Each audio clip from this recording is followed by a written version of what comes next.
전 류선재 씨가 이 작품 공 이미지랑 좀 거리가 있으셔서요. 가요. 마음으론 내가 먼저 갔어. 이 정도 인연이면 운명 아닌가? 우연이죠. Kali ini Minute akan membahas drama Korea yang berjudul Lovely Runner. Tanpa berlama lagi, episode 14, Markil, mari kita review. Takdir kematian Sun Jae ternyata datang lebih cepat dari dugaan. Namun, jam di tangan Sun Jae bercahaya. Tanpa pikir panjang, Im Sol pun menekannya.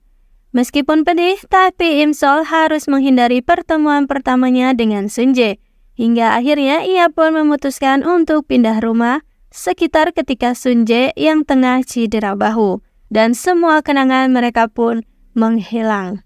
Kembali ke masa kini, Ryu Sun Jae masih seorang selebritas juga. Tak sengaja ia melihat pencuri wanita dan tak lama malah bertubrukan dengan wanita itu. Tapi entah mengapa wanita itu malah menangis ketika melihatnya. Di momen tabrakan itu, keduanya sama-sama memiliki amplop merah dan tertukar.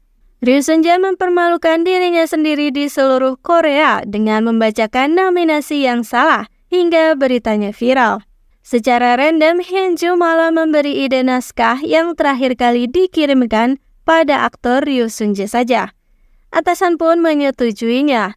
Namun, karena ribet dengan urusan anak dan pekerjaan, akhirnya Hyunju malah salah mengirimkan naskah. Ia mengirimkan naskah Im Sol pada Sun Jae. Setelah mendapatkan naskah, Ryu Sun Jae segera membacanya dengan seksama. Ternyata naskah itu bercerita tentang Im Sol dan Ryu Sun Jae sendiri. Entah mengapa Sun Jae menitikan air mata membaca naskah itu. Ia begitu sangat menyukainya. Jadi diaturlah pertemuan dengan perusahaan Im Sol. Im Sol yang baru tahu jika naskahnya dikirim pada aktor Ryu Sun Jae menolak dengan tegas. Dengan sengaja ia melukai perasaan dan harga diri Sun Jae. Mengatakan jika citra Sun Jae tak sesuai dengan karakter pria yang ada di bayangannya. Pokoknya ia tak ingin bekerja sama apapun dengan Ryu Sun Jae, kini maupun ke depannya. Ryu Sun Jae merasa tertolak. Baru kali ini ia ditolak mentah-mentah. Meskipun kesal pada Im Sol, tapi karena menyukai naskahnya, Sun Jae sengaja menunggu Im Sol pulang kerja dan meminta alasan kenapa Im Sol menolaknya. Sun Jae mengajak Im Sol ke bar yang pernah mereka datangi. Berharap Im Sol akan luluh, ia mengembalikan amplop merah dan meminta maaf karena sudah menuduh Im Sol sebagai pencuri. Namun Im Sol tak luluh. Ia malah membeberkan banyak alasan mengapa Sun Jae tak cocok memerankan karakter pria di naskahnya. Intinya, bahkan langit pun menolak dengan tegas Sun Jae memainkan karakter itu. Tapi setelah pertemuan dengan Sun Jae itu, ia pun menangis lagi tanpa henti. Di rumahnya, Sun Jae mengalami mimpi aneh. Ia seperti sedang berenang dan akan menyelamatkan seseorang. Mimpi yang sungguh nyata. Setelahnya, Sun Jae menjadi uring-uringan sendiri karena alasan Im Sol menolaknya sungguh di luar nurul. Dan ketika Sun Jae menelpon Im Sol, baru saja mengatakan namanya, Im Sol buru-buru menutup telepon itu. Jadilah Sun Jae menyuruh asisten yang menelpon Im Sol. Kali ini dengan tanpa malu lagi dan seolah begitu terobsesi dengan naskahnya. Sun Jae bahkan mengatakan rela untuk tak dibayar dan tak akan berlibur demi peran ini. Namun lagi-lagi Im Sol tetap dengan tegas menolak aktor Ryu Sun Jae. Di tempat lain, nenek tiba-tiba menghilang. Im Sol, Im Geum, bahkan Taesung terus mencari keberadaan nenek. Namun ternyata nenek malah sedang makan enak di restoran milik ayah Sun Jae. Nenek makan begitu dengan lahap dan banyak. Nenek juga mengenali sang pemilik, dulu pernah bertetanggaan. Jadilah keduanya mengobrol bersama.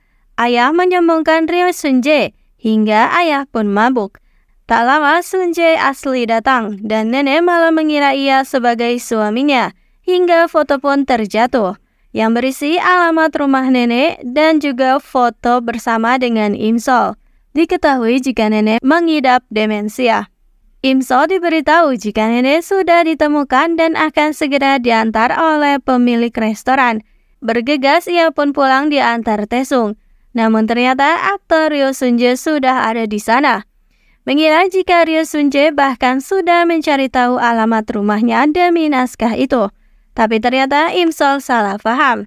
Sunjae di sana untuk mengantarkan nenek.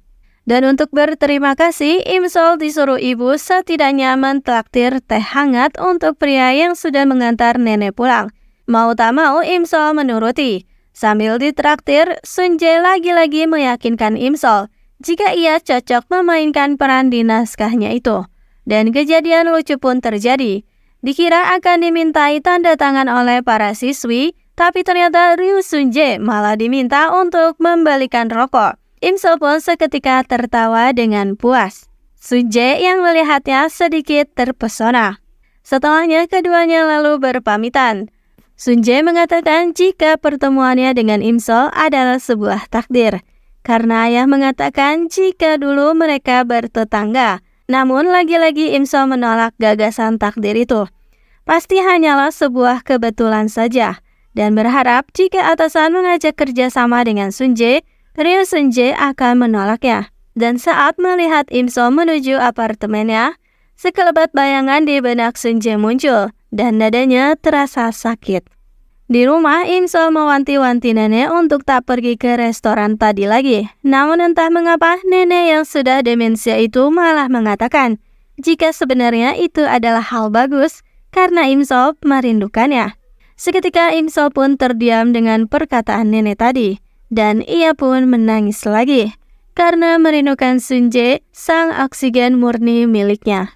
Pagi hari, Im Sol mendapat kabar jika perusahaan akan tetap mengcasting Ryo Sunjae karena atasan bersikeras seperti itu. Dan demi tak bertemu dengan Sunjae lagi, Im Sol pun mundur dari proyek dan mengundurkan diri. Setelahnya, Im Sol menjadi emosi pada Hyunju yang sudah salah mengirimkan naskah. Im Gum ternyata benar-benar menuruti perkataan Im Sol tentang nomor lotre. Hyunju yang tak tahu apapun begitu kesal karena suaminya malah menghabiskan uang untuk membeli lotre.